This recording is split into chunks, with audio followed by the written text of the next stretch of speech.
Hello दोस्तों, return of कहानी शुरू करते हैं आज की नई कहानी जिसके लेखक हैं ललित मोहन पांडे जी।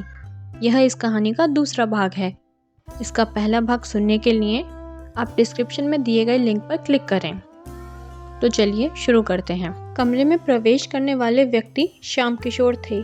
कमरे में पहुंचते ही श्याम किशोर ने दमयंती जी को मम्मी जी प्रणाम करते हुए उनका चरण स्पर्श किया। दमयंती, बेटा श्याम, तुम आ गए, कैसे हो? मैं कल से ही तुम्हारा इंतजार कर रही थी।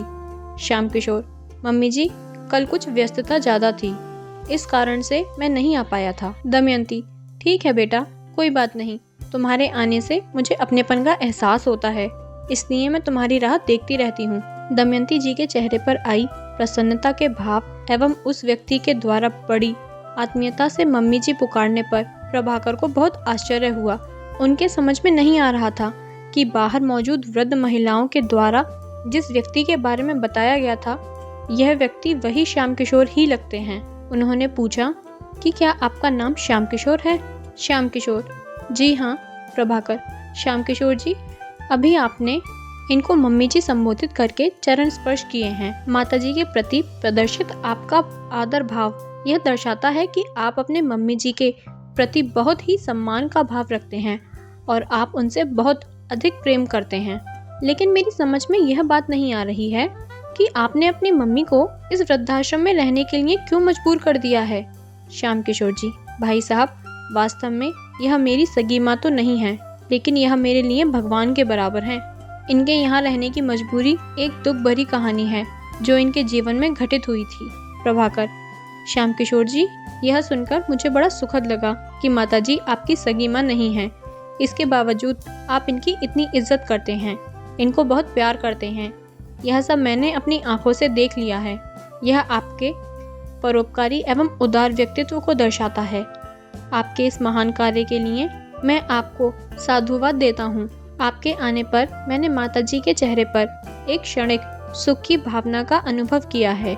मेरा नाम प्रभाकर है और यह मेरी पत्नी सोनिया है। अपने माता पिता के जन्मदिन पर हम लोग यहाँ आकर यहाँ पर रहने वाले वृद्धजनों के बीच रहकर इनकी निराशा को खुशियों में बदलने का प्रयास करते हैं। लेकिन जब से हम लोग यहाँ आ रहे हैं, हम लोगों को यह एहसास हुआ कि हमारे आते ही माताजी दुखी भाव से अपने कमरे में चली जाती हैं। यह हमको अच्छा नहीं लगता है। इससे कहीं ना कहीं मेरी उस भावना को ठेस लगती है जिसको मन में लेकर हम लोग यहाँ आते हैं। हम अपने माता पिता से बहुत प्यार करते हैं, इसलिए जब किसी वृद्ध महिला या पुरुष को दुखी देखता हूँ तो मुझे बहुत कष्ट होता है।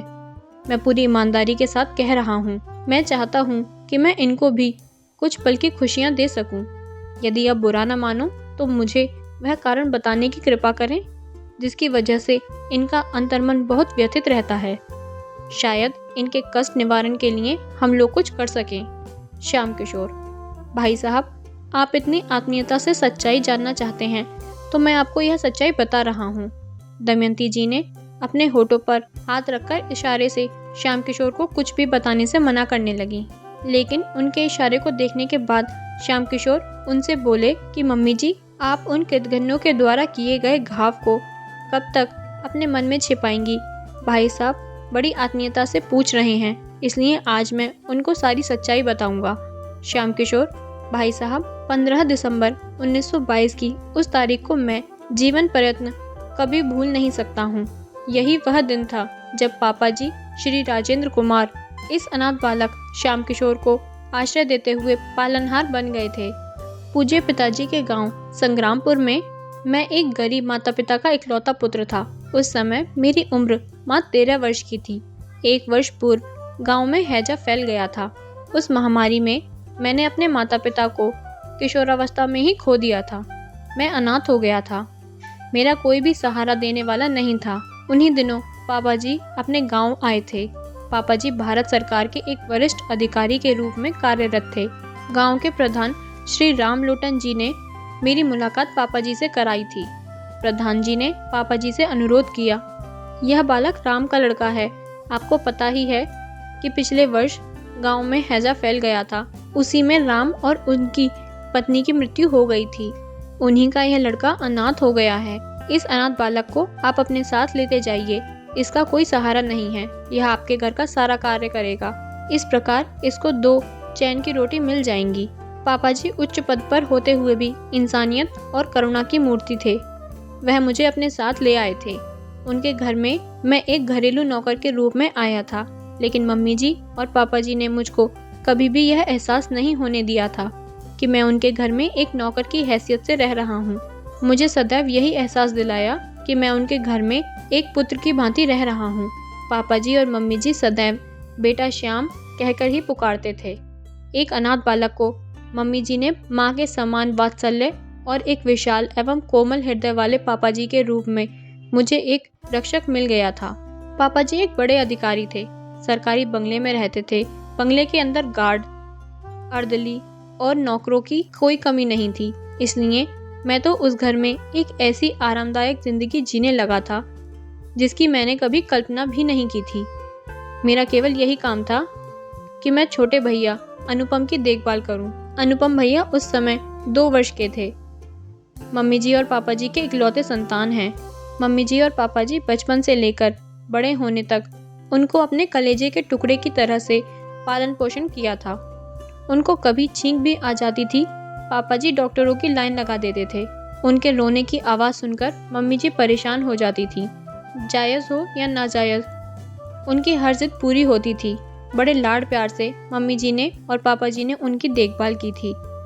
पापा जी ने मुझको भी प्रोत्साहित किया कि बेटा श्याम, तू किसी तरह से इंटर पास कर ले, तब मैं तुम्हारी कहीं नौकरी लगवाने का प्रयास करूँगा। मम्मी जी मुझको घर पर पढ़ाती थीं। पापा जी ने मेरा पास के स्कूल में एडमिशन करा दिया था। समय के साथ आगे बढ़ते हुए मैंने इंटर पास कर लिया था। मैंने गाड़ी चलाना सीख लिया था, इसलिए मुझको ड्राइविंग लाइसेंस भी मिल गया था। अनुपम भैया ने जब इंटर पास कर लिया, पापा जी ने उनको आगे की पढ़ाई के लिए अमेरिका के न्यूयॉर्क शहर में भेज दिया था। वहीं से उन्होंने उच्च शिक्षा प्राप्त की। उनकी शिक्षा पूरी होते ही उन्हें न्यूयॉर्क सिटी में ही एक अच्छी नौकरी मिल गई थी। जब तक अनुपम भैया पढ़ाई कर रहे थे, तब तक वह भारत आया करते थे, लेकिन नौकरी लग जाने के बाद उनको जैसे भारत आने में कष्ट होने लगा था।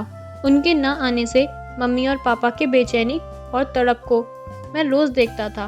वह नौकरी पाने के बाद कभी भारत लौट कर नहीं आए थे। अपने माता पिता को उन्होंने जैसे भुला ही दिया था।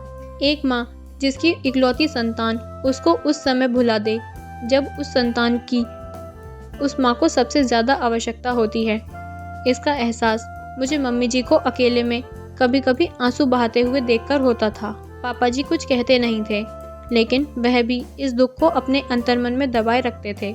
मम्मी जी और पापा जी को सबसे बड़ा झटका उस समय लगा कि जब उनको पता चला कि अनुपम भैया ने अमेरिका में एक NRI लड़की से शादी कर ली है। एक माता पिता के लिए इससे बड़ा दुख और क्या होगा कि उनकी इकलौती संतान अपने माता पिता को बताए बगैर शादी कर ले। अनुपम भैया की शादी के लिए मम्मी जी और पापा जी ने बड़े सुंदर सपने सजोए थे। जिस प्रकार अनुपम भैया ने कुठाराघात कर दिया था, इन लोगों ने उस दुख को भी बर्दाश्त कर लिया। यह लोग अनुपम भैया से बार बार यही कहते थे कि तुम बहू को लेकर एक बार भारत चले आओ, कम से कम तुम्हारी शादी का एक समारोह बहू के साथ हम यहाँ कर लें। लेकिन अनुपम भैया ने इनकी एक भी न सुनी। अनुपम भैया के इस व्यवहार से एक खुशहाल परिवार गहरे विषाद में रहने के लिए मजबूर हो गया था। इसी बीच पापा जी नौकरी से सेवानिवृत्त हो गए थे। पापा जी ने मुझसे जो वादा किया था वह उनको पूरी तरह से याद था। मैंने इंटर पास कर लिया था और मेरे पास ड्राइविंग लाइसेंस था, इसलिए पापा जी ने सेवानिवृत्ति के 2 माह पहले मेरी नौकरी अपने कार्यालय में ही ड्राइवर के पद पर लगवा दी थी। रिटायर होने से पहले ही उन्होंने एक सुंदर बंगला अपने रहने के लिए बनवा लिया था। सेवानिवृत्त होने के बाद पापा जी को मिलने वाली सभी सेवाएं बंद हो गई थीं। ड्राइवर, अर्दाली, गार्ड सब हटा दिए गए थे। पापा जी की कृपा से मुझे भी एक छोटा सा सरकारी आवास मिल गया था। इकलौते बेटे के बिना किसी सूचना के अमेरिका में शादी कर लेने से दुखी पापा जी ने मेरी शादी कराने का मन बना लिया था। उन्होंने मेरी शादी बड़े धूमधाम से करा दी थी। एक माता पिता के द्वारा अपने पुत्र की शादी में जो भी रस्म रिवाज किया जाता है, वह सभी इन लोगों ने अपने पुत्र के समान ही मेरी शादी में पूरा किया था। यदि मेरे माता पिता जीवित होते तो शायद वह भी मेरी शादी इतने सुंदर ढंग से ना कर पाते।